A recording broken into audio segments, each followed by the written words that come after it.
हम ये चैप्टर पढ़ रहे हैं पेयर ऑफ स्ट्रेट लाइंस। एक सिंगल स्ट्रेट लाइन की इक्वेशन तो आप जानते हैं क्या होती है, आपने अभी पढ़ी है। a1x b1y plus c1 is equal to 0।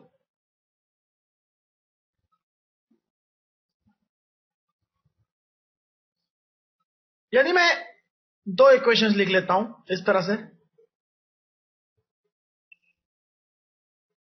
a2x plus b2y plus c2 is equal to 0। Pair of straight line एक ऐसी इक्वेशन हम बनाना चाहते हैं जो दो लाइन को रिप्रेजेंट करे, एक साथ दो लाइन को, तो इन दोनों को मल्टीप्लाई कर देते हैं।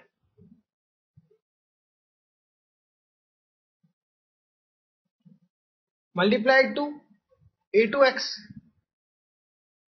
b2y plus c2 is equal to 0। इन दोनों को अगर हमने मल्टीप्लाई कर दिया तो दो लाइन का मल्टीप्लाई एक साथ हो गया इज इक्वल टू 0। तो यह जो इक्वेशन मिली इसमें दो लाइन है, पहली वाली और दूसरी वाली, एक लाइन ये एक लाइन ये, दोनों लीनियर इक्वेशंस है। तो लीनियर इक्वेशन तो कोऑर्डिनेट ज्योमेट्री में, टू डायमेंशन कोऑर्डिनेट ज्योमेट्री में लीनियर इक्वेशन एक स्ट्रेट लाइन की इक्वेशन होती है। लेकिन यहां दो लीनियर फैक्टर्स को हमने मल्टीप्लाई कर दिया, इज इक्वल टू 0 लिख दिया, तो ओवरऑल यह जो इक्वेशन बनी यह कंबाइंड इक्वेशन हो गई, combined equation of two lines. तो this is combined equation of two lines.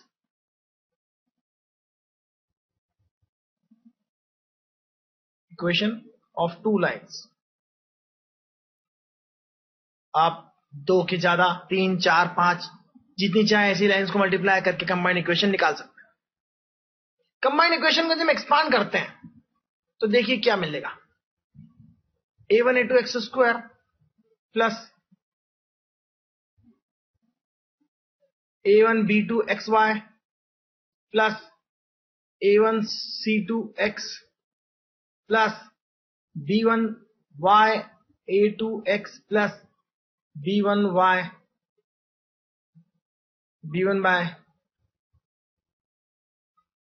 b2y plus b1y c2 plus c1 a2x plus c1 b2y plus c1 c2 is equal to 0। यहां देखें तो x square की term होगी यहां पर, इसी तरह से यहां पर वाई स्क्वायर की टर्म भी है, एक्स वाई की टर्म्स भी है, कंबाइन कर लें तो एक्स वाई की टर्म भी हो जाएगी।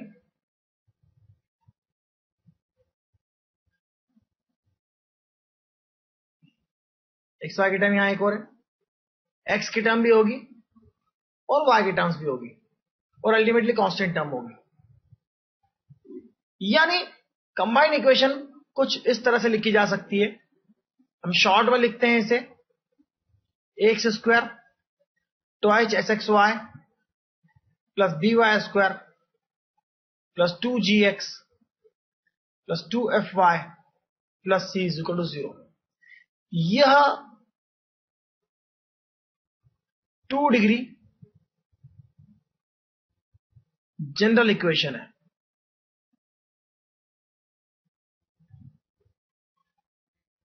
जनरल इक्वेशन ऑफ 2 डिग्री है। इससे क्या क्या रिप्रेजेंट होता है मैं आपको एक लिस्ट देता हूं। टू लाइंस यानी pair of lines, pair of line भी कहेंगे, टू लाइंस कहेंगे इसे।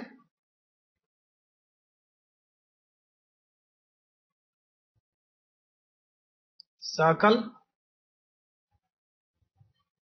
Ellipse,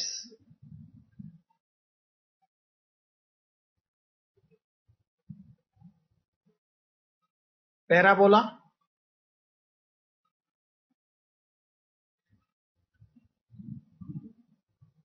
hyperbola. तो इससे यह 5 चीजें डिनोट होती है। इसके अलावा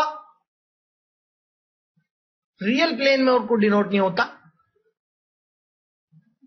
तो जनरल 2 डिग्री इक्वेशन से 5 चीजें डिनोट होती है। अभी हम इससे डिनोट कर रहे हैं पेयर ऑफ स्ट्रेट लाइन यानी two lines eight A time.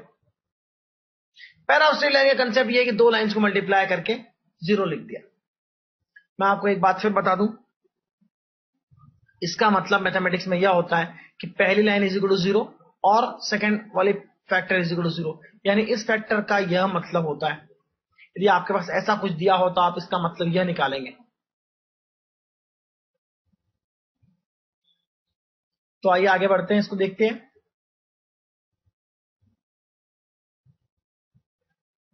General equation of second degree क्या कहती है?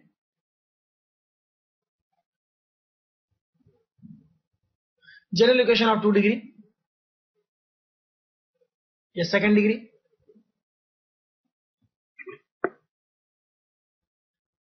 ये होती है ax square two h s x y plus b Y square plus 2gx plus 2fy plus c is equal to 0।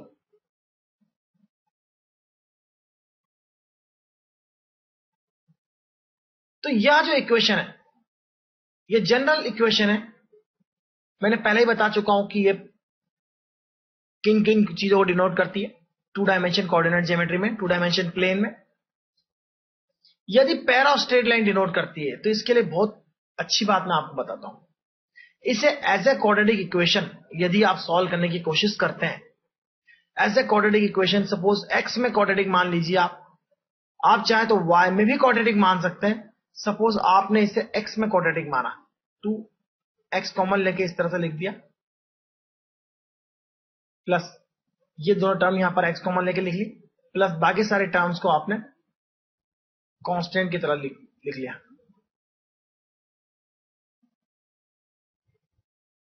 यह constant हो गया, यह x का कोफिशिएंट हो गया और यह x स्क्वायर का कोफिशिएंट हो गया।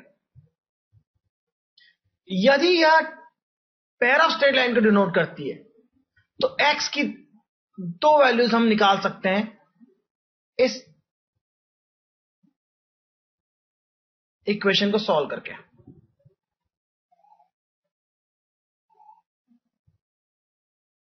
बहुत महत्वपूर्ण बात बता रहा हूं मैं आपको।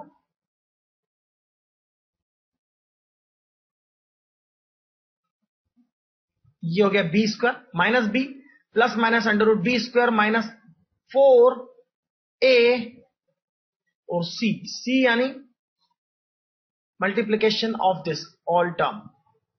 क्वाड्रेटिक इक्वेशन अगर हमने पढ़ा है तो हम इसे आसानी से लिख सकते हैं। इसलिए मैं कहता हूं कुछ भी पढ़ने के पहले अलजेब्रा जरूर पढ़ना चाहिए। Upon twice A minus B plus minus under root B square minus 4ac। यदि ये पैर ऑफ स्ट्रेट लाइन है तो मैं फिर कहता हूं पैर ऑफ स्ट्रेट लाइन है तो इससे हम सॉल्व कर सकते हैं प्लस माइनस करके। x की 2 वैल्यूज निकल जाएगी जो y और कांस्टेंट की टर्म होंगी, यानी 2 स्ट्रेट लाइंस बन जाएंगी। यानी अगर ये अंडर रूट नहीं हटा तो क्या होगा? ये अंडर रूट तो हटना चाहिए, यह अंडर रूट हटना चाहिए। और इस अंडर रूट के अंदर क्या है हम देखते हैं। इस अंडर रूट के अंदर क्या है इसे हम एक्सपांड करेंगे। अगर ये अंडर रूट हट जाता है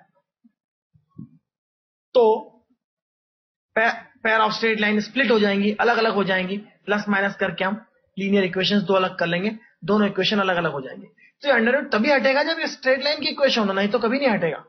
अगर स्ट्रेट लाइन की इक्वेशन है तो अंडर रूट जरूर हटेगा। यानी अंदर जो अंडर रूट के अंदर जो हमारा डिस्क्रिमिनेंट है बी स्क्वायर माइनस 4ac, यह परफेक्ट स्क्वायर होना चाहिए।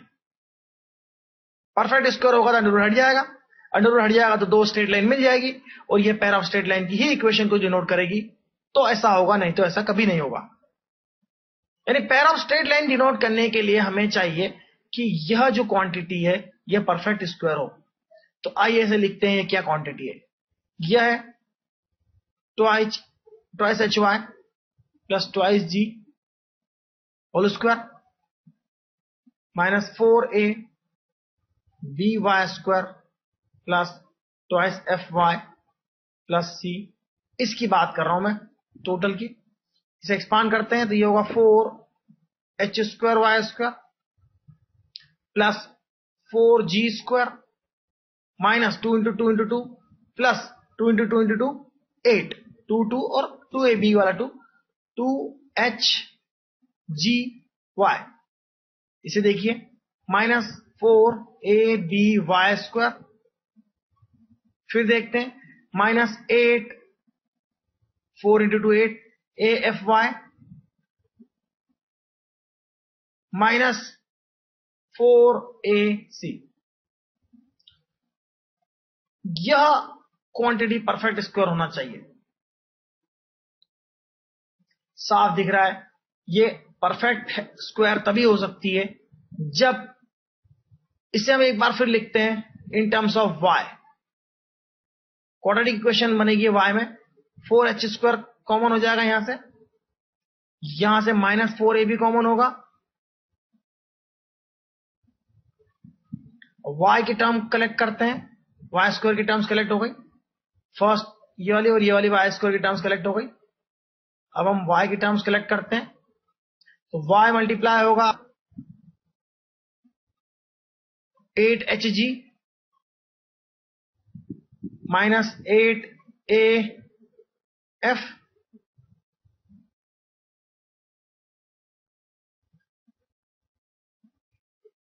और y के दोनों टर्म्स कलेक्ट हो गई प्लस 4g² -4ac।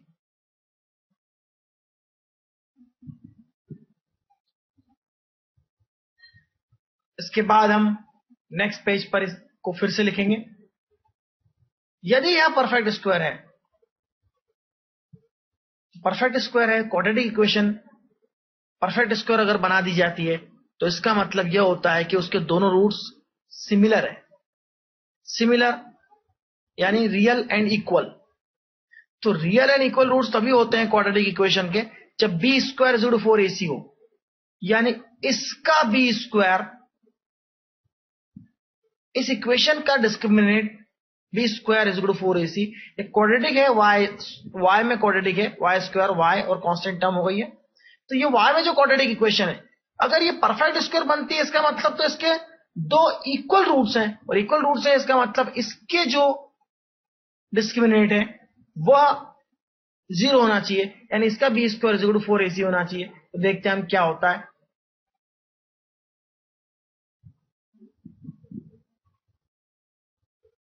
तो हम देखते हैं इसको फिर से लिखेंगे हम इसको 8hg - a ये हमारा b हो जाएगा। तो इसका b² 4ac लिखते हैं सीधे 8hg। इसको फिर लिखते हैं 8hg - 8af।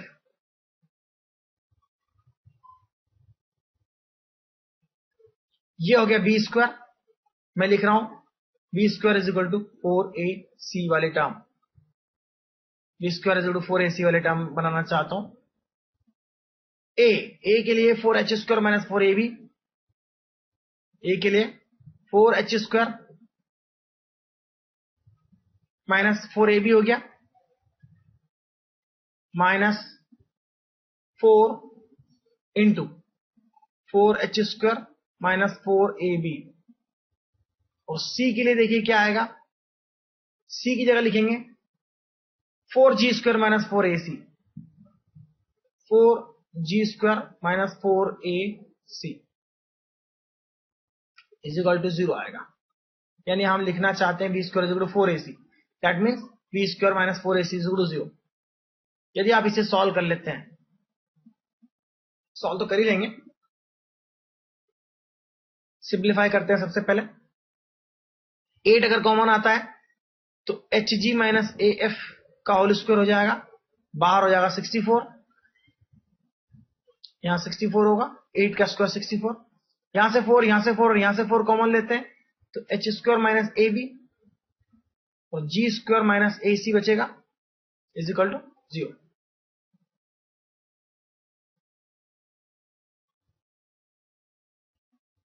यदि हम इसे सॉल्व करते हैं, यहां भी 64 होगा तो यह दोनों 64 कैंसिल हो जाएंगे। तो hg - af सॉल्व करते हैं इसे, h² g² माइनस प्लस हो जाएगा a² f² प्लस हो जाएगा -2hg af माइनस मल्टीप्लाई करेंगे एच स्क्वायर जी स्क्वायर का, minus h square G square होगा, फिर माइनस एच स्क्वायर प्लस ए सी, माइनस ए सी तो ये हो जाएगा प्लस एच स्क्वायर ए सी, फिर माइनस ए बी का मल्टीप्लाई होगा जी स्क्वायर से, साथ में बाहर का माइनस तो ये हो जाएगा plus a b ji square, फिर minus a b minus A c और यह माइनस सब मल्टीप्लाई करके करेंगे तो ये हो जाएगा A square B C is equal to 0। H square G square cancel हो जाएगा,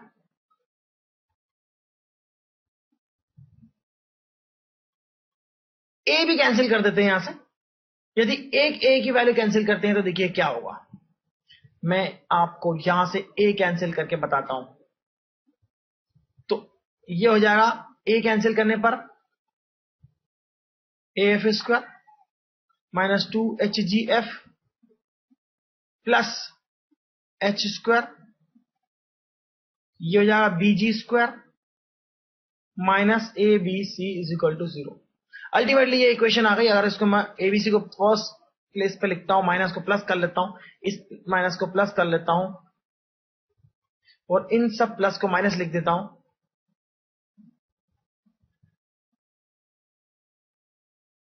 तो ये हमारी इक्वेशन हो गई a B c plus 2 f ji h minus A F square minus B ji square minus C H square is equal to 0।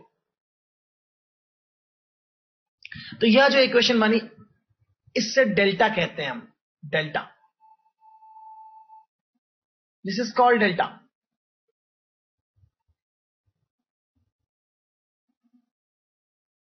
तो इससे कहेंगे इज इक्वल टू डेल्टा, इस पूरी इक्वेशन को हम डेल्टा कहते हैं, दैट इज कॉल्ड डेल्टा। तो हियर दैट डेल्टा इज 0, यहां हमें मिला डेल्टा इज 0, यहां हमें जो मिलता है वो डेल्टा 0 मिल गया। डेल्टा को हम, यदि आप 12th क्लास के स्टूडेंट हैं तो डेल्टा के लिए हम, यह एक्सपांशन है बेसिकली, यह एक्सपांशन है इस डिटर्मिनेंट का। इस डिटर्मिनेंट को मैं इस तरह से लिखता हूं ए बी सी, ई नहीं, ए बी सी डी नहीं है, एच, यानी इस तरह से चलेंगे ए बी सी डी नहीं, ई नहीं, एफ जी एच, और इस एच के करस्पॉन्डिंग एच और जी के करस्पॉन्डिंग जी और एफ के करस्पॉन्डिंग इधर एफ होगा।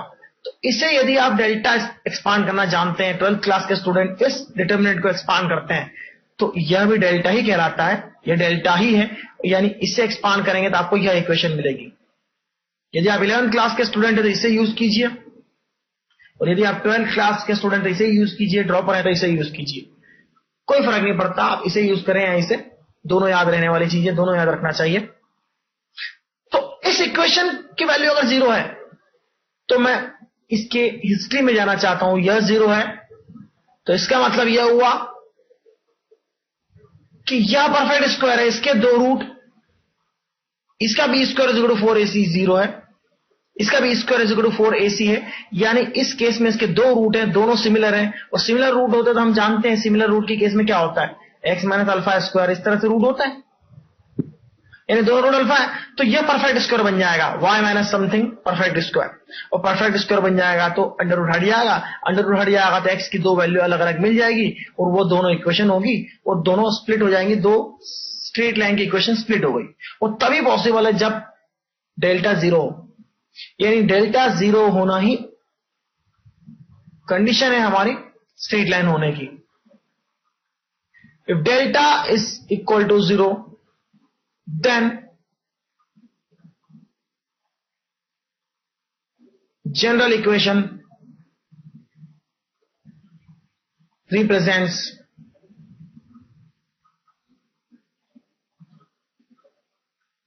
pair of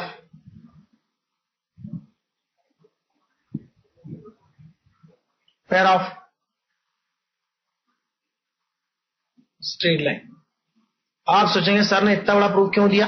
मैंने इसलिए दिया कि जब भी आपको कोई इक्वेशन मिल जाए और आपको पूछा जाए यह किन दो स्ट्रेट लाइन को रिप्रेजेंट करती है, तो आप सीधे उसे क्वाड्रेटिक की तरह सॉल्व कर लीजिए, यानी एक्स स्क्वायर में क्वाड्रेटिक बनाइए और एक्स की वैल्यूज फाइंड आउट कर लीजिए। वहां वाई अंडर रूट के अंदर जो भी आएगा परफेक्ट स्क्वायर बनेगा, उस परफेक्ट स्क्वायर बनाइए, अंडर रूट हटाइए और दो इक्वेशन आपको मिल जाएगी। यानी दो इक्वेशन निकालने का, स्प्लिट करने का तरीका भी हमने यहां सीख लिया है। क्वेश्चन करेंगे जब इसको अप्लाई करेंगे। फिलहाल हम जो पढ़ने जा रहे हैं वो है होमोजीनस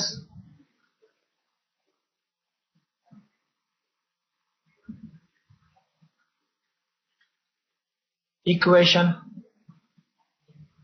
ऑफ सेकेंड डिग्री, या सेकेंड डिग्री है homogeneous equation of second degree. यदि हम इस बड़ी इक्वेशन की पूंछ काट देते हैं, पूंछ मतलब ये पूंछ है बड़ी इक्वेशन की, इस पूंछ को काट दीजिए तो बचेगा क्या, x square 2hxy plus by square. तो जो ये बच रहा है ये 2 डिग्री इक्वेशन है।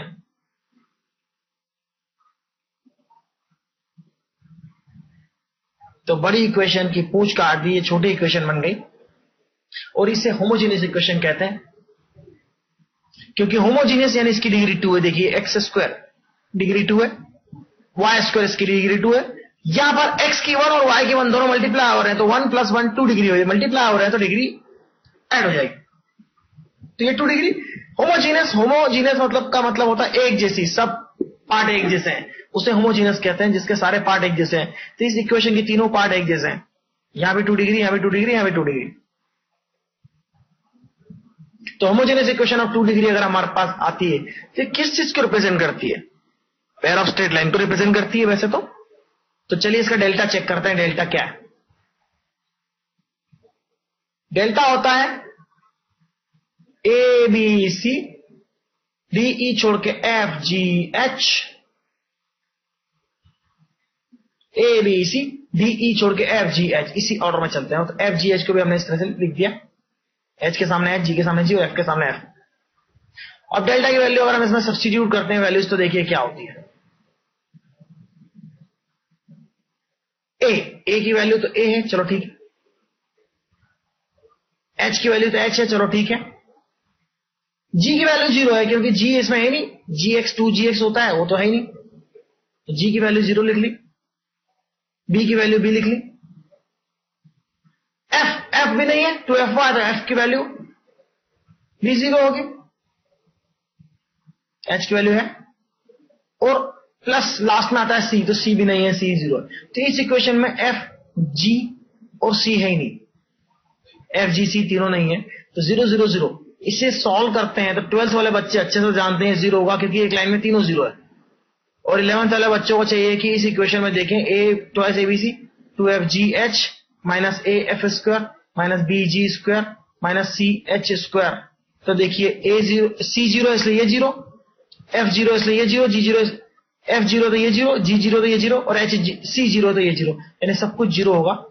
और डेल्टा 0 है, डेल्टा 0 है तो इसका तो डेल्टा हमेशा ही 0 होगा क्योंकि हमेशा ही इसके एफ जी और सी 0 हैं।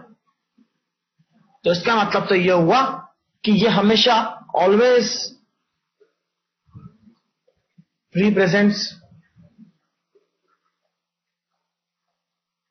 पेयर ऑफ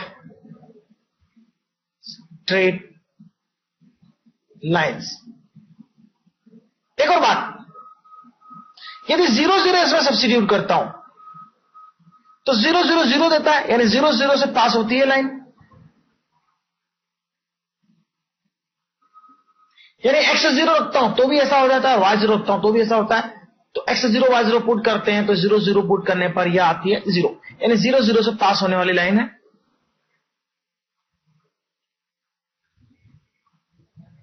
और यह लाइंस जो है always represents pair of straight line which intersect at origin. क्योंकि देखिए अगर इसमें कांस्टेंट टर्म नहीं है इसका मतलब यह हुआ कि इसकी जो ओरिजिनल इक्वेशंस दो पैर इक्वेशंस हैं, जिन लाइंस की इक्वेशन से इस इक्वेशन को बनाया है, उन दोनों लाइन की इक्वेशन में कोई भी कांस्टेंट टर्म नहीं है। यदि उन दोनों लाइन में कांस्टेंट टर्म नहीं है तो सपोज एक लाइन होगी y is equal to m1x और ऑब्वियसली दूसरी लाइन होगी y is equal to m2x। दोनों में कांस्टेंट टर्म c वाली टर्म नहीं है। क्यों?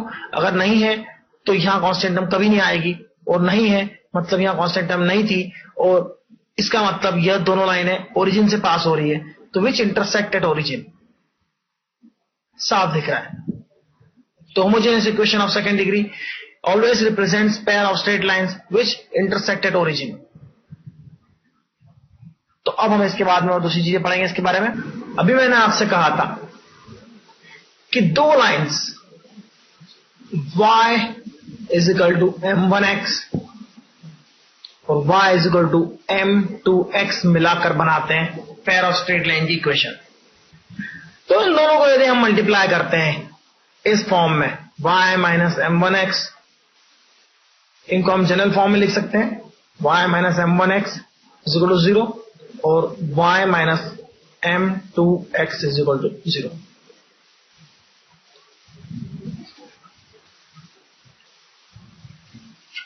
तो मल्टीप्लाई करते हैं तो ये हो जाएगा y minus m2x is equal to 0। Multiply करने पे देखिए क्या होता है, y स्क्वायर प्लस इसे मल्टीप्लाई करते हैं, y को मल्टीप्लाई करते हैं इससे तो माइनस आएगा, माइनस m2xy, फिर इसे मल्टीप्लाई करते हैं तो माइनस m1xy, फिर लास्ट दो टर्म्स को मल्टीप्लाई करते हैं तो minus minus plus m1 m2 x square is equal to 0। तो साफ दिख रहा है। इसे यदि हम कंपेयर करते हैं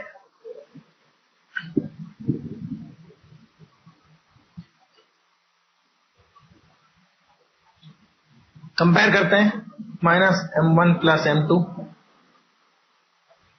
एक्स वाई हो जाएगा, ये x इंटू वाई कॉमन लिया तो ये बचा minus m1 plus m2 plus y square is equal to 0। यदि हम कंपेयर करते हैं a x square 2hxy plus by square is equal to 0 वाले हमारी general homogeneous equation of 2 degree से, तो इस होमोजेनियस इक्वेशन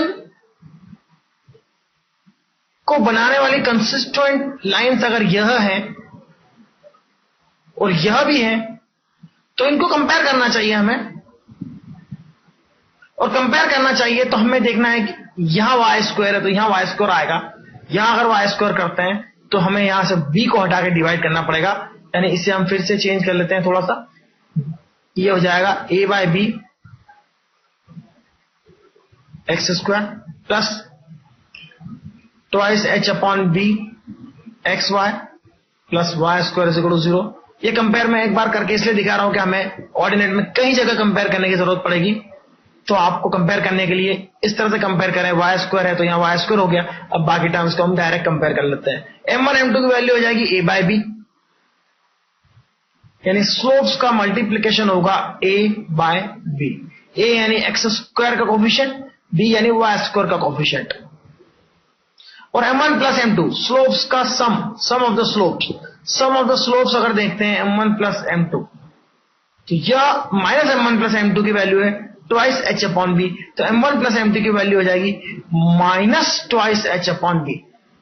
देखिए minus m1 plus m2 2h upon b है, तो माइनस मैंने इधर ले लिया है, तो ये हो जाएगा m1 plus m2 is equal to minus twice h upon b, यानी सम ऑफ द स्लोप्स और product of the slopes of the lines हमें मिल जाएगा। यदि हम चाहें तो इनको सॉल्व करके m1 m2 की वैल्यू भी पता कर सकते हैं।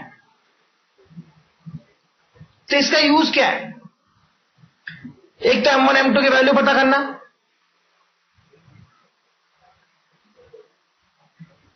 दूसरी m1 m2 और m1 प्लस m2 की रिस्पेक्ट में यदि हमें दूसरी इक्वेशंस दूसरी लाइन पता करनी है जो इन दोनों लाइन से कोई पर्टिकुलर रिलेशन रखती है, पैरेलल या परपेंडिकुलर या ऐसा कोई रिलेशन रखती है, तो m1 m2 की ये वैल्यूज वहां काम में आएंगी। जब हम क्वेश्चन देखेंगे तो इसे जरूर याद करेंगे, यह फॉर्मूला बहुत जरूरी है, याद रखना बहुत जरूरी है। अच्छा, दूसरी बात हम जानते हैं थीटा इज इक्वल टू, दो लाइंस के बीच में एंगल होता है tan inverse m2 minus m1 upon 1 plus m1 m2। मैंने ऐसा कहा था, m2 अगर बड़ा है तो उसे ले लें पहले, ये 1 plus m1 m2 minus m1, इसका मॉडुलस लेना चाहिए बेसिकली, मॉडुलस यानी पॉजिटिव वैल्यू, मॉडुलस से लेंगे तो पॉजिटिव वैल्यू आएगी। चाहे फिर आप m1 माइनस m2 अगर गलती से कुछ कर देते हैं तो फॉर्मूला के तौर पर यह लिखने में अच्छा है। अगर हमें m1 m2 की वैल्यू मालूम है तो हमेशा पॉजिटिव में से, बड़ी वैल्यू में से छोटी वैल्यू सबट्रैक्ट कर देना चाहिए। तो यदि मैं m2 माइनस m1 की वैल्यू निकालना चाहूं तो m2 माइनस m1 का स्क्वायर जो होता है वो होता है m1 plus m2 whole square minus 4m1 m2, वो होता है 4m1 m2।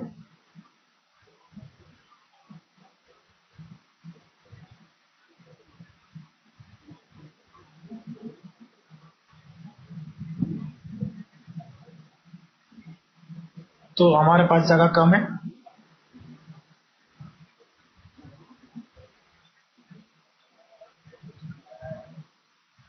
और इन दोनों की वैल्यू यहां सब्स्टिट्यूट करके, यहां सब्स्टिट्यूट करके, यहां सब्स्टिट्यूट करके हम थीटा की वैल्यू पता कर सकते हैं। यह सब्स्टिट्यूट करने के बाद थीटा की जो वैल्यू हम लिखेंगे वो होगी tan inverse twice under root h square minus a b upon a plus B. तो हम देखते हैं इसके आगे थीटा की वैल्यू से क्या निष्कर्ष निकाल सकते हैं हम। थीटा की value tan inverse twice under root h square minus a b upon a plus b है। हमारी पेयर ऑफ स्ट्रेट लाइन की इक्वेशन है ax square twice h x y plus b Y square is equal to 0। इस pair of straight line के लिए theta की value यह है। If h square is equal to a b then theta will be equal to 0। h square अगर a B होगा तो theta inverse 0, theta 0 होगा। 0 डिग्री रेडियन कहें, 0 डिग्री कहें। लाइन्स आर, लाइन्स कैसी होंगी? दो लाइन्स अगर ओरिजिन पर इंटरसेक्ट करती हैं, ओरिजिन पर इंटरसेक्ट कर रहे हैं, उनके बीच में एंगल थीटा अगर 0 हो तो लाइन्स क्या कहेंगे, कोइंसाइडेंट।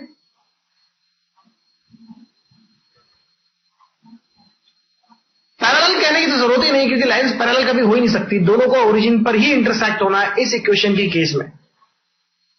इफ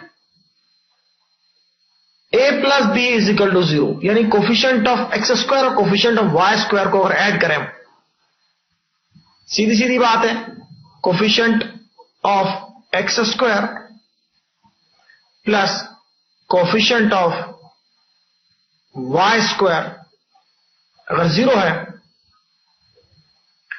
तो 1/0 हो जाएगा, इंफिनिटी होगा, ये tan इनवर्स इंफिनिटी होगा, थीटा 90 डिग्री, यानी थीटा होगा 90 डिग्री। Lines are perpendicular.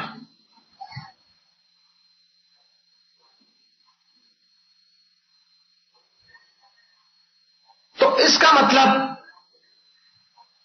यह हुआ थीटा 90 डिग्री है, तो हम लिख सकते हैं लाइन्स आर, इसका मतलब समझिए आप, इसका मतलब होता है परपेंडिकुलर साइन होता ही है। मैं लिख भी रहा हूं और साइन भी लिख रहा हूं।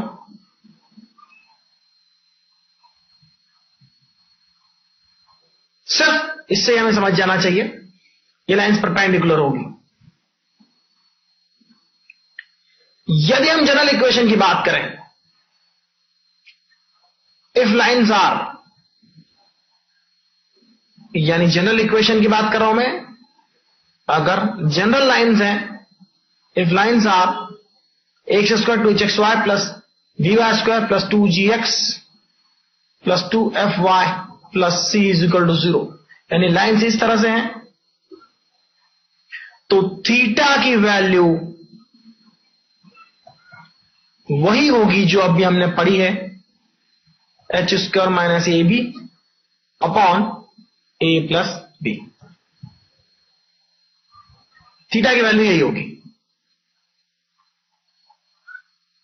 इट इज वैलिड, ये वैलिड फॉर्मूला है। प्रूफ करने की कोई आवश्यकता नहीं। आप y is equal to m1x plus c1 और y is equal to m2x plus c2 लेकर दोनों को मल्टीप्लाई कर जनरल इक्वेशन लिखिए। m1 m2 की वैल्यू वही होगी जो आपने पहले लिखी है, m1 m2 a by b m1 plus m2 minus twice h upon b। तो थीटा की वैल्यू भी यही होगी।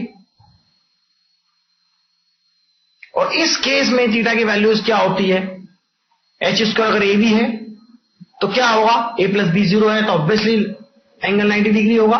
तो मैं इतना लिख देता हूं, a प्लस b अगर है, if a plus b 0 theta is 90 degree.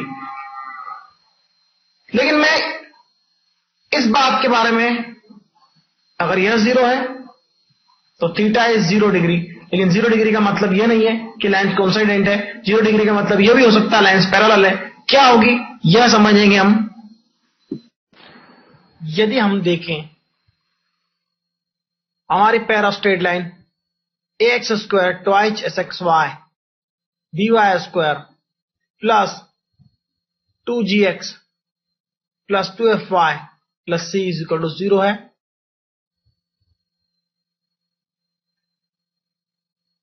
यह general equation pair of straight line denote करती है इफ डेल्टा इज 0। हम डेल्टा के बारे में पढ़ चुके हैं पहले। If delta is 0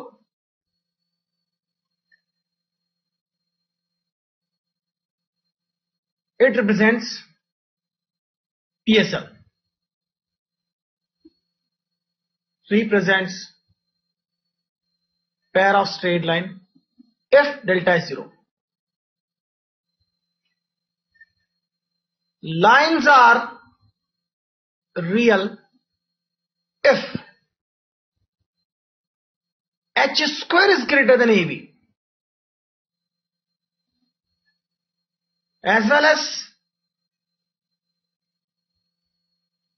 if h² is greater than AB and g² is greater than also AB, AC, and f² is greater than or equal to BC. The lines are real if h² is less than AB, the lines will not be real.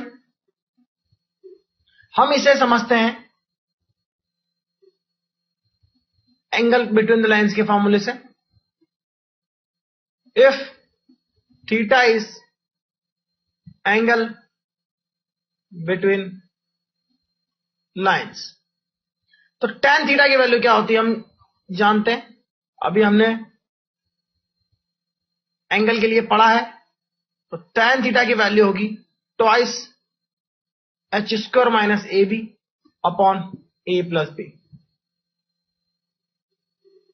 या तो हम जानते हैं if h² is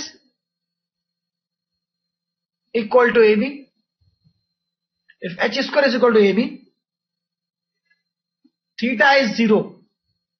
इसके दो मतलब हो सकते हैं, पैरेलल और कोइंसाइडेंट। पैरेलल भी हो सकता है और कोइंसाइडेंट भी हो सकती है, क्योंकि थीटा 0 का मतलब तो जनरल केस में हम जानते हैं कुछ अलग होगा, होमोजेनियस इक्वेशन के केस में हम पहले अलग पढ़ चुके हैं। If g² is equal to AC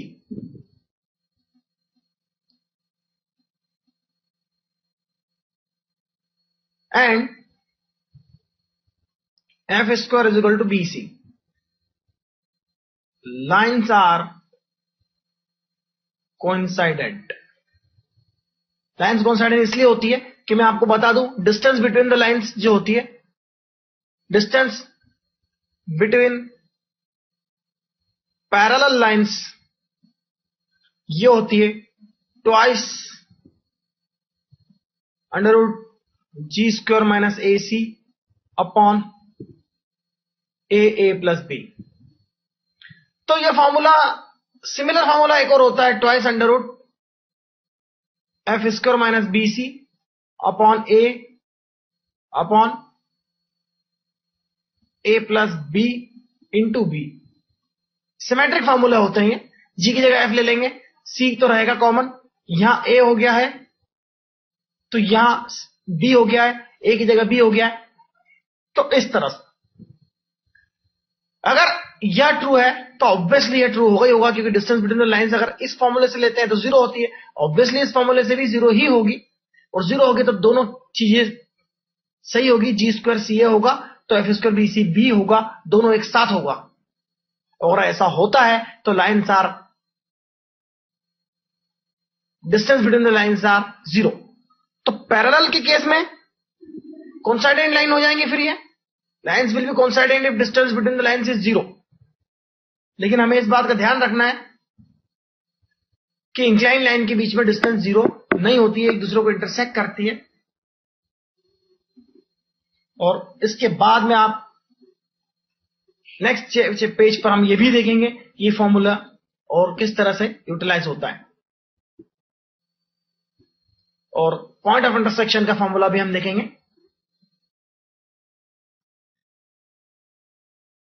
point of intersection and distance between lines. देखिए, लाइंस या तो इंक्लाइन है एक दूसरे से तो उनका पॉइंट ऑफ इंटरसेक्शन होगा,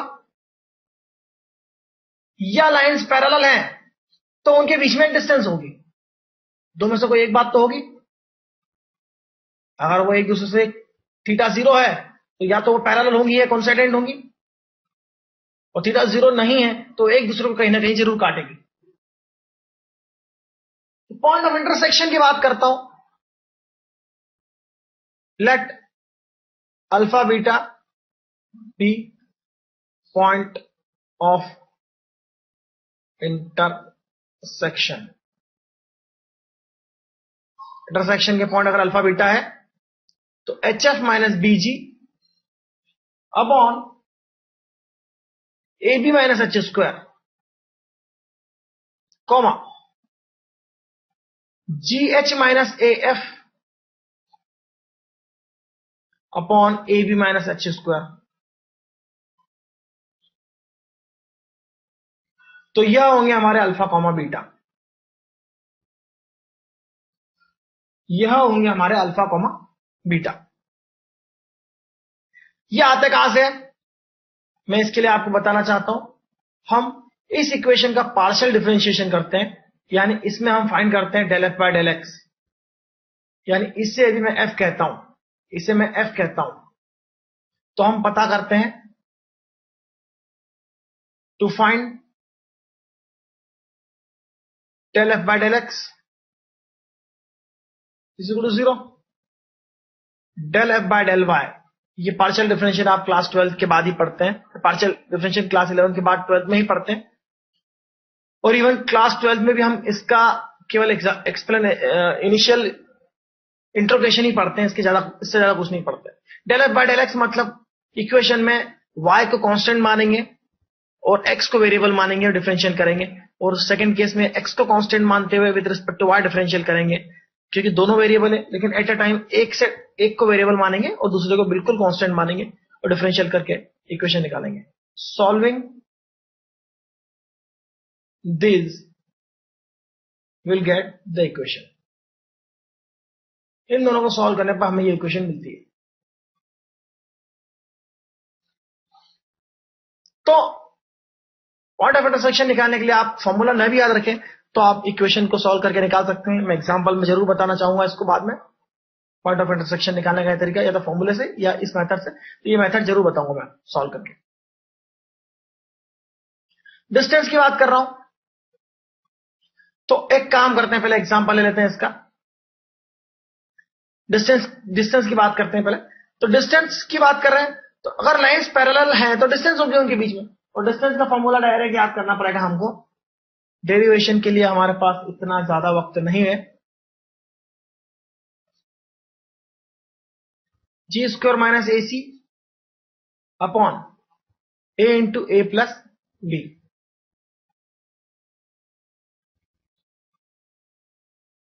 और F square minus B C upon B into B plus A. फॉर्मूले में थोड़ा सा चेंज है, जी की जगह एफ आ जाता है यहां पर, ए की जगह बी आ जाता है, सी तो सी रहता ही है, ए की जगह बी आ जाता है, ए प्लस बी, ए की जगह बी और ए प्लस बी। यानी दोनों फॉर्मूले की वैल्यू सेम है, दोनों फॉर्मूला डिस्टेंस के लिए इज इक्वल टू डिस्टेंस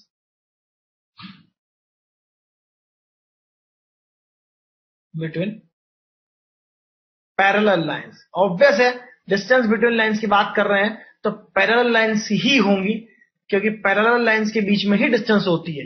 इसके अलावा इस तरह से इंटरसेक्टिंग पॉइंट लाइंस के बीच में कोई डिस्टेंस डिफाइन नहीं हो सकती 2D प्लेन में। तो डिस्टेंस का फॉर्मूला हमने समझ लिया, पॉइंट ऑफ इंटरसेक्शन समझ लिया है। अब इसके बेसिस पर हम इन दोनों के बेसिस पर कुछ और चीज समझेंगे। अब आप खुद देख लीजिए, अगर जी स्क्वायर इज इक्वल टू ए सी है तो ऑब्वियसली एफ स्क्वायर भी बी सी के इक्वल होगा, और लाइंस के बीच की डिस्टेंस जीरो होगी। तो अगर जीरो डिस्टेंस है तो यह भी बात होगी, यह बात भी होगी, दोनों ट्रू होंगे, और दोनों ट्रू होंगे तो पैरेलल लाइन की एक और कंडीशन होती है, यहां से इसको समझने की कोशिश करते हैं फिर आगे बढ़ते हैं। पैरेलल लाइंस का कोई पॉइंट ऑफ इंटरसेक्शन नहीं होता, तो इसलिए यह पॉइंट ऑफ इंटरसेक्शन जो हम निकालते हैं वह अनडिफाइन होंगे, यानी अनडिफाइन होंगे, यानी a b is equal to h square तो होगा ही होगा, तो यह जीरो हो जाएगा। तो ऊपर भी जीरो होना चाहिए, 0 1 0 अनडिफाइन होता है, समथिंग अपॉन जीरो इंफिनिटी हो जाएगा।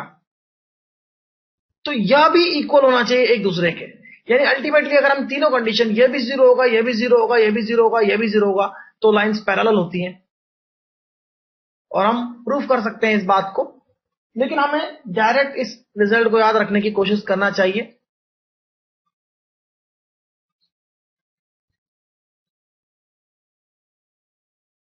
जी अपॉन एफ, तो A by H is equal to H by B is equal to G by F. तो देखिए A B H square H F B G और A F G H G, ये सभी एक ही equation में आ गए हैं। फॉर, ये कंडीशन है,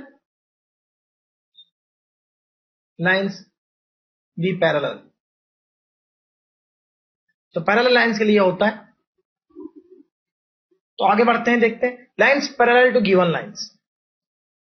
सपोज हमारे पास ये दो लाइंस हैं, और एक काफी महत्वपूर्ण बात मैं इस जगह बता रहा हूं, x square plus 2hxy plus b Y square is equal to 0। ये आप जानते हैं ऐसी लाइन से जो ओरिजिन से पास हो रही है, बार बार बताने की जरूरत नहीं है, साफ समझ में आता है। ऐसी लाइंस की इक्वेशन है, पेयर ऑफ स्ट्रेट लाइन की इक्वेशन है जो ओरिजिन पर एक दूसरे को इंटरसेक्ट करती है।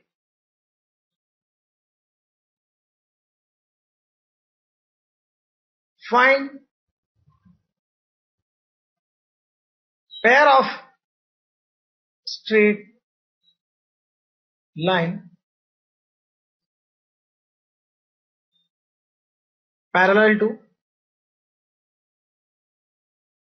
दीज लाइंस, इनकी बात कर रहा हूं मैं, and intersecting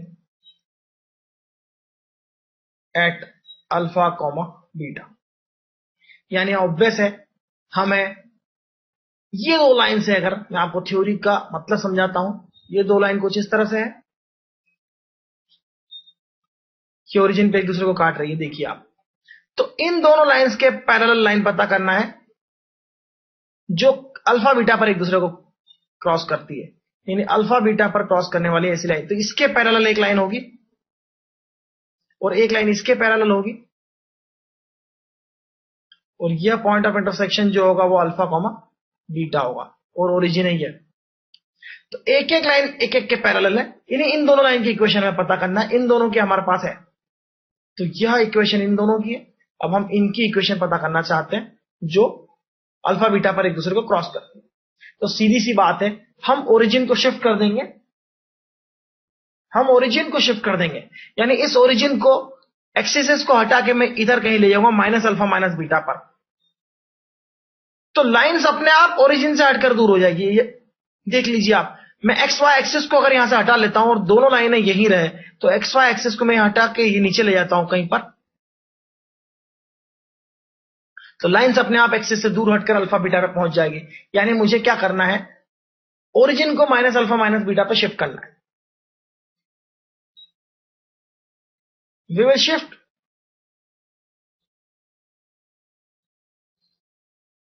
shift origin at minus alpha comma minus beta. Origin को हम माइनस अल्फा और माइनस बीटा पर शिफ्ट करेंगे। यानी सीधी सी बात है, मैंने आपको जब ओरिजिन शिफ्टिंग समझाया था तो हमने कहा था कि x को अगर शिफ्ट करना है x प्लस h पर या x प्लस x1 पर, तो उसकी जगह प्लस, यानी यह हो जाएगा x की जगह x plus minus of alpha, क्योंकि माइनस अल्फा पर शिफ्ट कर रहे हैं, और y की जगह लिखेंगे y plus minus of beta, यानी x की जगह पर x माइनस अल्फा आ जाएगा और y की जगह y माइनस बीटा हो जाएगा। तो इस इक्वेशन को देखिए क्या होगा, ये equation 2h x minus alpha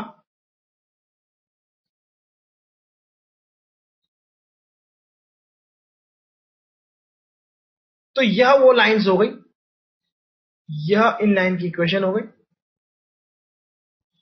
solve करते हैं यहां पर। तो देखिए, यदि आपको थोड़ा सा कंफ्यूजन होता है कि x प्लस अल्फा लिखना है या x माइनस अल्फा, तो आप समझ लीजिए, इन्हें देखकर आप समझ लीजिए कि अल्फा बीटा रखने पर ये जीरो होती है। अल्फा रखने पर यह जीरो हो रहा है, बीटा रखने पर यह जीरो हो रहा है। तो अल्फा बीटा रखने पर यहां जीरो का स्क्वायर हो रहा है, जीरो इंटू जीरो हो रहा है और जीरो का स्क्वायर हो रहा है, यानी अल्फा बीटा रखने पर यह इक्वेशन दो बार जीरो हो रही है। देखिए, यहां जीरो का स्क्वायर हो रहा है, यहां भी जीरो इंटू जीरो हो रहा है। तो अल्टीमेटली अगर हम इसमें से कुछ तरह से कॉमन लेते हैं तो दो जगह से जीरो कॉमन आ जाएंगे, दो ऐसे टर्म्स कॉमन हो जाएंगे जो जीरो है। तो साफ समझ में आ रहा है कि अल्फा बीटा इसको सेटिस्फाई करता है, यानी यह लाइंस ऐसी हैं जो अल्फा बीटा पर एक दूसरे को इंटरसेक्ट करती है, अल्फा बीटा पर दोनों क्रॉस होती है। ऑब्वियस है। तो अल्फा एक्स प्लस अल्फा लेंगे तो ऐसा पॉसिबल ही नहीं, एक्स प्लस अल्फा लेंगे तो अल्फा, एक्स की जगह अल्फा रखेंगे तो अल्फा प्लस अल्फा 2 अल्फा हो जाएगा। लेकिन अगर अल्फा बीटा पर क्रॉस कर रही है तो यहां अल्फा रखने पर जीरो आना चाहिए। तो बिल्कुल आसान है इस बात को समझना। ऐसा ही हम एक और क्वेश्चन देखते हैं। Find lines parallel to given lines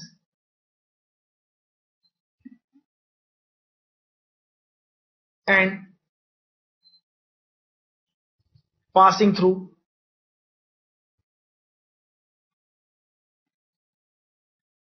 origin।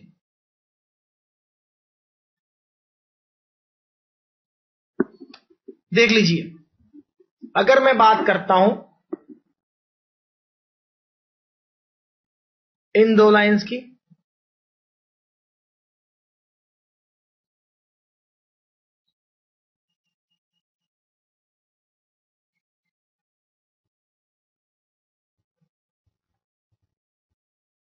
तो यह वह लाइंस हैं जो एक दूसरे को कहीं पर इंटरसेक्ट करती है। अब इन दोनों लाइंस के पैरेलल लाइंस निकालनी है मुझे जो ओरिजिन से शिफ्ट होती है।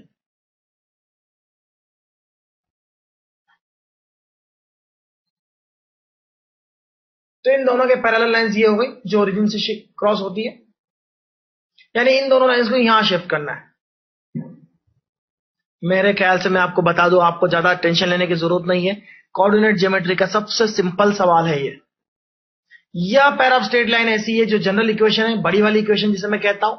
ये देखिए, इस इक्वेशन से जो लाइन रिप्रेजेंट हो रही है यहां कहीं पर इंटरसेक्ट करती है। इन दोनों के पैरेलल लाइन शिफ्ट करनी है। एक लाइन इसके पैरेलल है, एक लाइन दूसरी लाइन के पैरेलल है। इन दोनों के पैरेलल ओरिजिन से क्रॉस होने वाली इन दोनों लाइनों की इक्वेशन, यह इक्वेशन इन दोनों की है। अब इन दोनों की इक्वेशन हम बताते हैं। यह इक्वेशन होगी ax² plus 2hxy plus by² is equal to 0।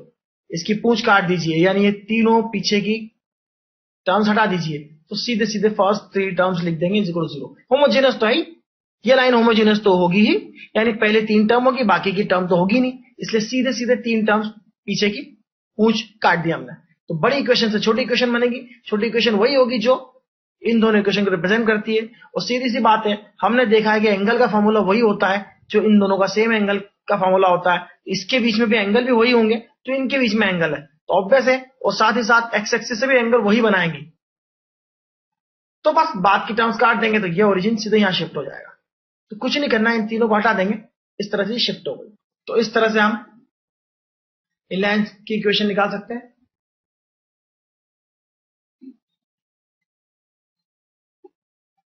अब हम पढ़ते हैं एंगल बाइसेक्टर्स।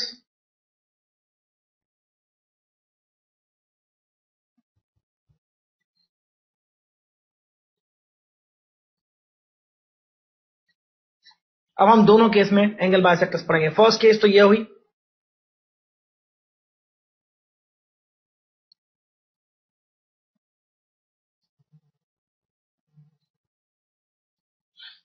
फर्स्ट केस में यानी हम इन लाइंस की बात करें जो ओरिजिन पे इंटरसेक्ट करती है, इनके एंगल बाइसेक्टर्स कैसे होंगे।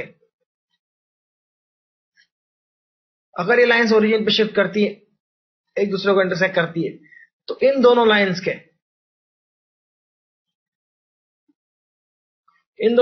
एंगल बाइसेक्टर निकालना है हमको।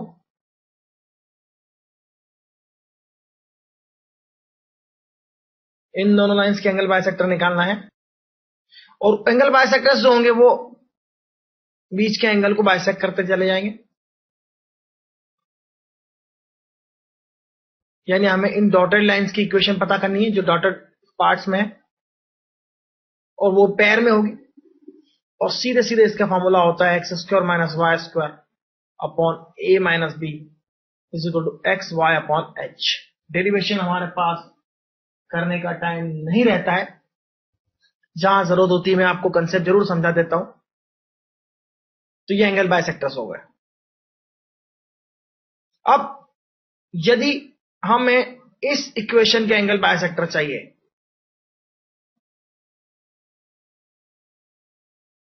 एंगल बाइसेक्टर क्या होता है हम पहले ही पढ़ चुके हैं,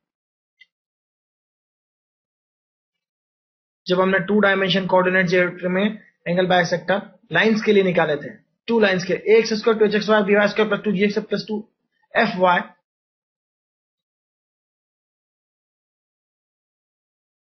plus c is equal to 0। यह उन लाइंस की इक्वेशन है जो ओरिजिन से दूर कहीं पर एक दूसरे को इंटरसेक्ट करती है, जिस तरह से ये कर रही है। अब इनके एंगल बाइसेक्टर तो कुछ इस तरह से होंगे, यहां पर क्रॉस करते होंगे। इसके एंगल बाइसेक्टर तो कुछ यहां पर इंटरसेक्ट करने वाले लाइंस के एंगल बाइसेक्टर यहां पर होंगे।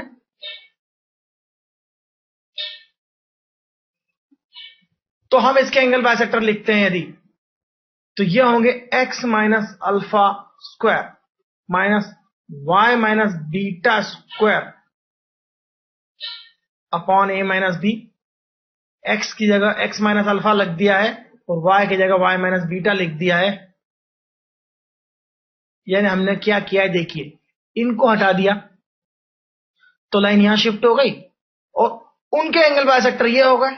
अब एंगल बाइसेक्टर्स को हमने वापस अल्फा बीटा पे शिफ्ट करना है, तो x की जगह x माइनस अल्फा, y की जगह y माइनस बीटा, x की जगह x माइनस अल्फा, y की जगह y माइनस बीटा लिख दिया। तो हम आगे बढ़ते हैं। इसके बाद एंगल बाइसेक्टर्स की इक्वेशन काफी इंपॉर्टेंट होती है 2D में, और इसका इंपॉर्टेंस ज्यादा है।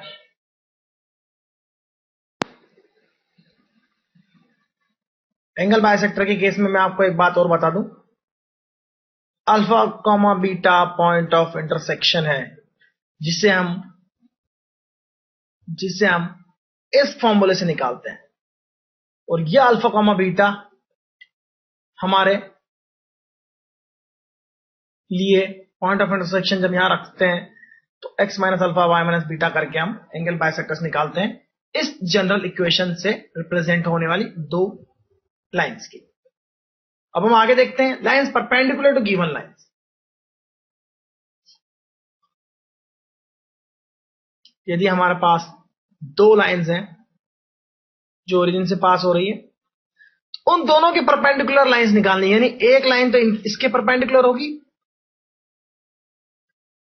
कुछ इस तरह से, और दूसरी लाइन इस लाइन के परपेंडिकुलर होगी, यानी फर्स्ट वाली के परपेंडिकुलर ये वाली है, सेकंड वाले के परपेंडिकुलर ये वाली है। साफ दिख रहा है कि फर्स्ट वाले के परपेंडिकुलर लाइन यह है और सेकंड वाले के परपेंडिकुलर यह लाइन है। तो हमें इनकी पेयर ऑफ स्ट्रेट लाइन निकालनी होगी जो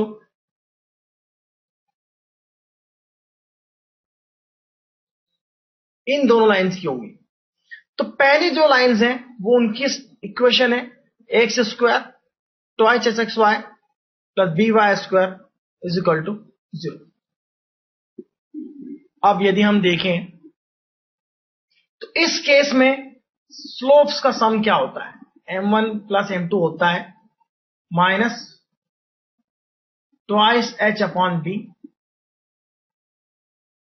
और m1 m2 होता है a बाय b।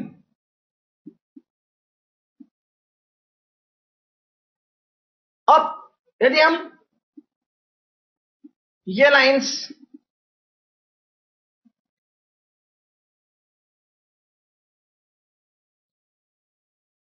इसके परपेंडिकुलर हैं, ये परपेंडिकुलर से लाइंस हैं,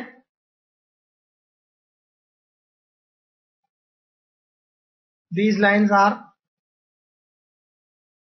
suppose these lines are this, इस केस में इनके स्लोप्स का सम m1 डैश m2 डैश जो होगा minus twice capital H upon B होगा, और m1 dash multiplied by m2 dash होगा कैपिटल A बाय B। इनमें रिलेशन देखते हैं तो m1 प्लस m2 अगर minus twice H upon B है तो m1 की जगह m1 और m1 इसके m1 और इसके m1 में रिलेशन होगा, क्योंकि लाइंस अगर एक दूसरे के परपेंडिकुलर है तो m1 m2 माइनस 1 होता है, यानी एक लाइन का स्लोप और उसके परपेंडिकुलर लाइन का स्लोप माइनस 1 होता है। यहां m1 m2 उस तरह से मत देखिए, m1 m2 इन दो लाइंस के स्लोप से जो अलग अलग हैं, और m इस लाइन का स्लोप है तो m1 डैश उसके परपेंडिकुलर लाइन का स्लोप है, तो m डैश होगा माइनस 1, तो मैं यहां m डैश की वैल्यू लिख सकता हूं माइनस 1 अपॉन m1। तो यह हो जाएगा माइनस 1 अपॉन m1, यह हो जाएगा माइनस 1 अपॉन m2, यह हो जाएगा minus capital twice H upon B, यह हो जाएगा माइनस 1 अपॉन m1, यह हो जाएगा माइनस 1 अपॉन m2। तो माइनस माइनस मल्टीप्लिकेशन में हो जाएंगे प्लस, अल्टीमेटली यह हो जाएगा 1 अपॉन m1 m2, ये a बाय b होगा, लेकिन 1 अपॉन m1 m2 की वैल्यू तो b बाय a होगी, ये a बाय b है m1 m2, तो यहां स्मॉल लेटर्स की टर्म में अगर देखें तो ये b बाय a हो जाएगा, यानी a की जगह b और b की जगह ये हो जाएगा। और इससे अगर देखते हैं हम तो यह हो जाएगा m1 m2 डिनोमिनेटर में, और न्यूमरेटर में हो जाएगा m1 प्लस m2, डिनोमिनेटर में हो जाएगा m1 m2, और इसमें वैल्यूज अगर हम सब्स्टिट्यूट करते हैं तो माइनस आएगा, साथ में m1 m2 की वैल्यू आएगी a बाय b, और m1 प्लस m2 की वैल्यू आएगी minus twice H upon b, यानी minus twice H upon b।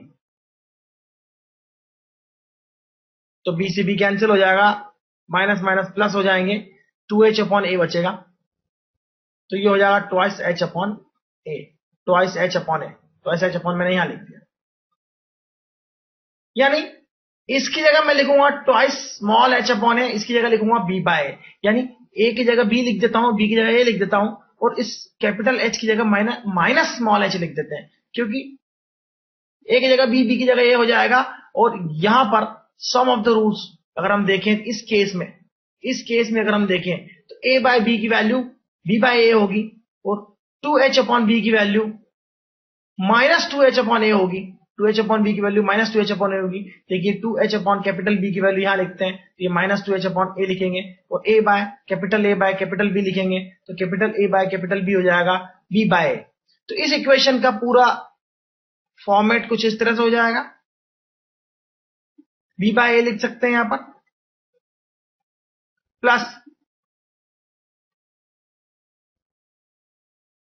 Minus twice h upon a x y, plus a नहीं लिखेंगे यहां पर, वाई स्क्वायर हो जाएगा इज इक्वल टू 0। यानी इसको हम लिखते हैं फुल फॉर्म में, ये हो जाएगा b x square minus twice h x y plus a y square is equal to 0। यानी कुछ नहीं है, अगर हमको इसके परपेंडिकुलर लाइंस निकालना है तो ए की जगह बी, बी की जगह ए, यानी एक्स स्क्वायर और वाई स्क्वायर के कोफिशिएंट चेंज हो जाएंगे, और एक्स वाई के कोफिशिएंट जो थे वहां सिर्फ माइनस आ जाएगा। यानी एक्स वाई का जो कोफिशिएंट एच है 2h है, तो उसकी जगह माइनस 2h हो जाएगा, यानी कोफिशिएंट का साइन प्लस से माइनस या माइनस से प्लस हो जाएगा। कोफिशिएंट चेंज करना है और इनको एक्सचेंज करना है। तो यह जो प्रूफ है उसको आप एक नहीं दो बार देख लीजिए, यह प्रूफ बहुत काम में आएगा, क्योंकि इस तरह से M1 M2 की इक्वेशन लिखकर हम और तरह की लाइनों की इक्वेशन भी लिख सकते हैं, जो इनसे पर्टिकुलर एंगल पर हो या उनके बीच में कुछ एंगल हो, वो सब इन इक्वेशन के बहुत यूज से होता है। और यह इक्वेशंस मेरी नजर में इस चैप्टर में 5 स्टार वैल्यू रखती है। तो हमने M1 डैश M2 डैश को स्मॉल ab की टर्म में लिख लिया, और इस तरह से हमने इसको सॉल्व कर लिया, lines perpendicular to given line.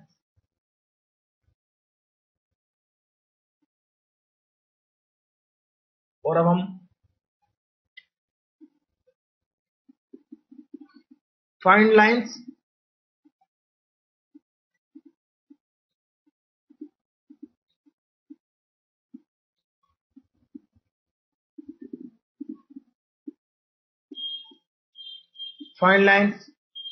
perpendicular to given lines।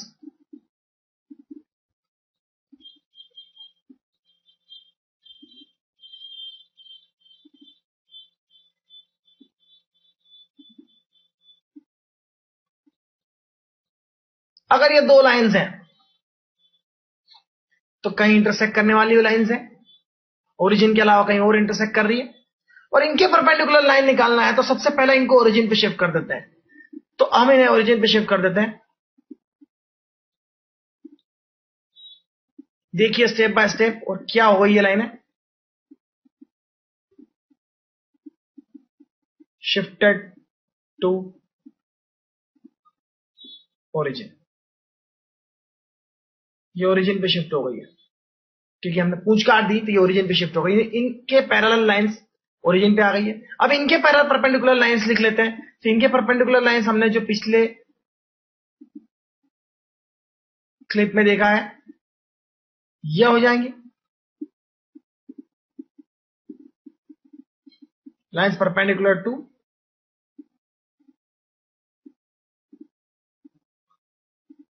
Above lines, यानी जस्ट इन लाइंस के परपेंडिकुलर लाइन हो गई है।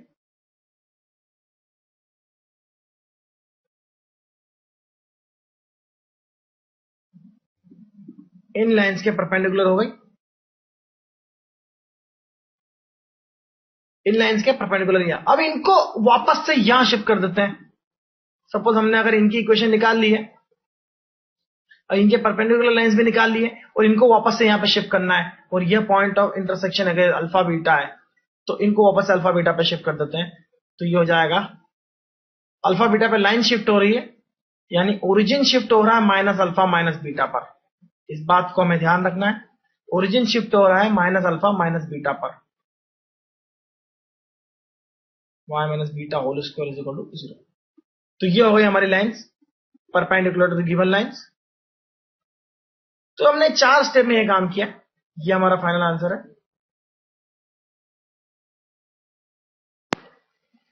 हमारे पास एक और सबसे इंपॉर्टेंट पार्ट है इस चैप्टर का। इस चैप्टर का ये सबसे इंपॉर्टेंट पार्ट है, क्वेश्चन इसी से आते हैं ज्यादातर। Making homogeneous equation from equation of a 2 degree curve with the help of a equation of a straight line. यानी एक 2 डिग्री कर्व होगा, 2 डिग्री कर्व की इक्वेशन ये होती है,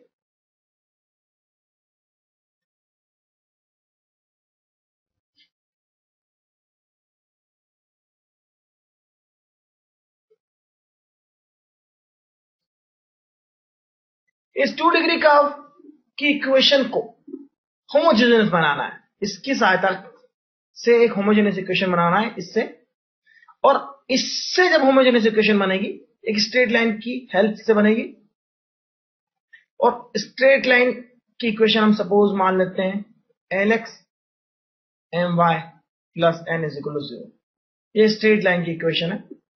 इस इक्वेशन की हेल्प से हमें इसको होमोजेनियस बनाना है, और इससे क्या बनता है, क्या रिप्रेजेंट होता है, ये हम बाद में बात करेंगे। पहले हम इसे बनाना सीखते हैं। होमोजेनियस इक्वेशन बनाने का मतलब 2 डिग्री इक्वेशन बनाना। तो देखिए, यह ax square as it is ax square है, यह 2hxy ये भी 2 डिग्री है, dy स्क्वायर ये भी 2 डिग्री है, 2gx यह 2 डिग्री नहीं है। लेकिन इसको देखिए, इससे हम एक चीज निकाल सकते हैं, 1 की वैल्यू निकालते हैं। यहां से 1 की वैल्यू किस तरह से निकलेगी, देखिए आप, lx plus my upon minus n, यानी इसको इधर ले जाएंगे तो माइनस हो जाएगा, माइनस n, और डिवाइड कर देंगे तो ये हो जाएगा lx plus my upon minus n, तो ये हो जाएगा 1। तो ये जो 1 आया है इसकी डिग्री देखिए 1 है, क्योंकि ये lx है my है, दोनों की डिग्री 1 है। इसको किसी भी मल्टीप्लाई कर देंगे तो उसकी डिग्री बढ़ जाएगी, यानी 2gx है, इसकी डिग्री 1 है, यानी इस 1 से उसको मल्टीप्लाई कर देते हैं, यानी इससे मल्टीप्लाई कर देते हैं। तो मल्टीप्लाई तो 1 का किया, इसलिए 1 से उसकी वैल्यू तो चेंज नहीं होगी, लेकिन उसकी डिग्री हो गई 2।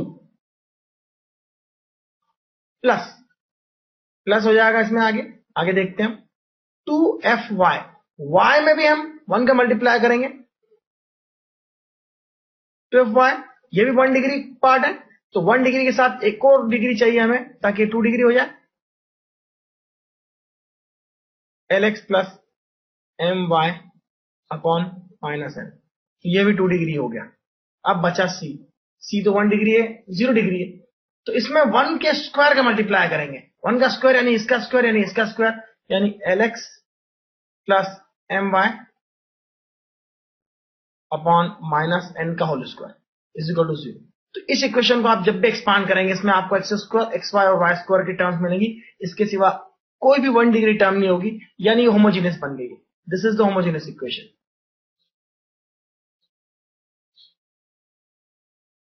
Homogeneous equation.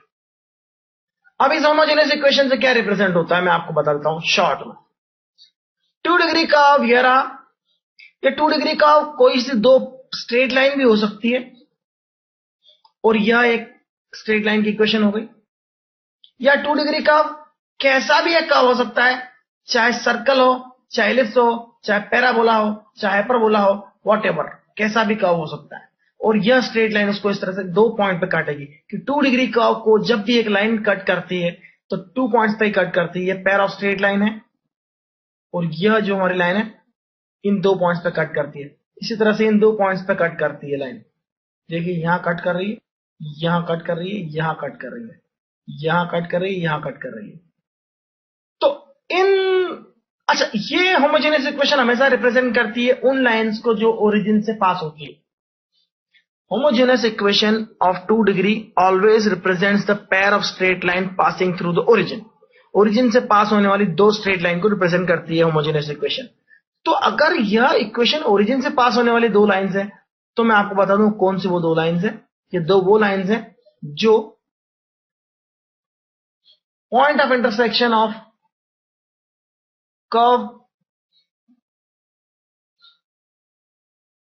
Point of intersection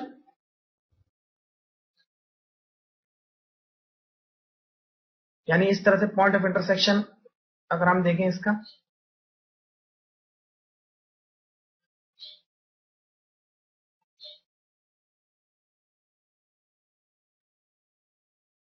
यानी यह पॉइंट ऑफ इंटरसेक्शन हो गया, लाइन हो गई हमारी।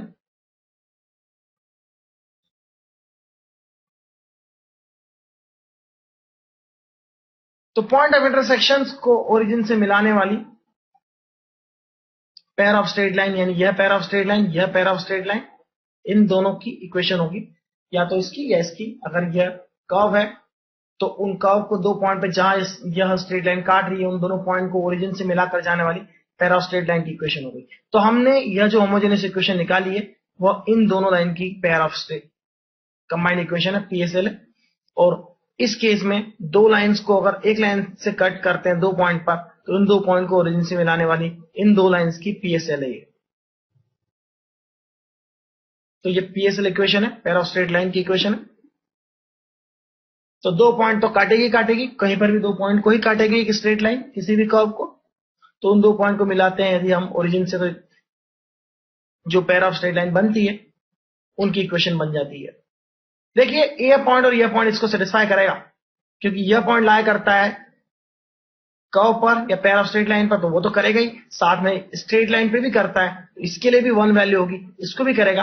और इसी तरह से ये पॉइंट ऑफ इंटरसेक्शन इस इक्वेशन को हमेशा सेटिस्फाई करेंगे। और यह इक्वेशन ऑलरेडी ओरिजिन से जाने वाली पेयर ऑफ स्ट्रेट लाइन की इक्वेशन है, यानी ओरिजिन भी इसको सेटिस्फाई करेगा, तो ऑब्वियस है ये पेयर ऑफ स्ट्रेट लाइन होगी। तो इस बात को आप अच्छे समझिए, कौन कौन से पॉइंट सेटिस्फाई करते हैं इस पॉइंट को। मैं फिर से बता दूं, ओरिजिन तो करेगा ही करेगा, क्योंकि ओरिजिन से जा रही है, होमोजेनियस इक्वेशन हमेशा ओरिजिन से जाती है, और इन दो पॉइंट पर इंटरसेक्टिंग है ये दोनों, तो यह इसको सेटिस्फाई करेगी, यानी इसको तो करेगी ही करेगी सेटिस्फाई ये दो पॉइंट्स। यानी ऑब्वियसली यह वो लाइंस की इक्वेशन है जो इन दो पॉइंट और ओरिजिन से पास होती है। तो पेयर ऑफ स्ट्रेट लाइन में इतना ही काफी है। जब हम क्वेश्चंस करेंगे तो हो सकता है कभी कोई चीज बच जाएगी तो वहां पर उसे मेंशन करेंगे। इतने कंसेप्ट इनफ है, मेरे ख्याल से इतना इनफ होता है। तो हम और उसके आगे बात देखेंगे क्वेश्चंस में।